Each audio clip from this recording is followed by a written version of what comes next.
Hello everyone, welcome to goal agri. Super കപ്പിൽ semi ലക്ഷ്യമിട്ടുകൊണ്ട് Blasters ഇന്ന് മുംബൈ സിറ്റിക്കെതിരെ. ഗ്രൂപ്പ് ഘട്ടത്തിലെ അവസാന മത്സരത്തിൽ കേരള ബ്ലാസ്റ്റേഴ്സ് വമ്പന്മാരായ മുംബൈ സിറ്റിയെ നേരിടും. മത്സരം സമനിലയിൽ കലാശിച്ചാലും ബ്ലാസ്റ്റേഴ്സിന് സെമിയിലെത്താം. എന്നാൽ വലിയ ഗോൾ വ്യത്യാസത്തിൽ വിജയിച്ചാൽ മാത്രമേ മുംബൈ സിറ്റിക്ക് സെമിയിലെത്താൻ സാധിക്കൂ. ഗോവയിലെ ഫട്ടോഡ സ്റ്റേഡിയത്തിൽ രാത്രി 7:30-നാണ് മത്സരം. ജിയോ ഹോട്ട്സ്റ്റാറിൽ തത്സമയം മത്സരം കാണാൻ സാധിക്കും. കഴിഞ്ഞ മത്സരത്തിൽ രാജസ്ഥാനിനോട് തോൽവി വഴങ്ങിയാണ് മുംബൈ സിറ്റി ബ്ലാസ്റ്റേഴ്സിനെ നേരിടാനെത്തുന്നത്. എന്നാൽ ഡൽഹിക്കെതിരെ നേടിയ വമ്പൻ വിജയത്തിന്റെ ആത്മവിശ്വാസത്തിലാണ് ബ്ലാസ്റ്റേഴ്സ് സെമി ലക്ഷ്യമിട്ടുകൊണ്ട് മുംബൈ സിറ്റിക്കെതിരെ ഇറങ്ങുന്നത്.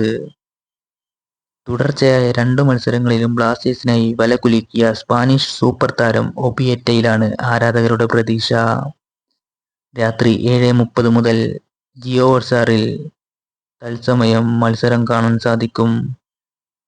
കൂടുതൽ ഫുട്ബോൾ വാർത്തകൾക്കായി ഫോളോ ചെയ്ത് കൂടെ കൂടിക്കോളി.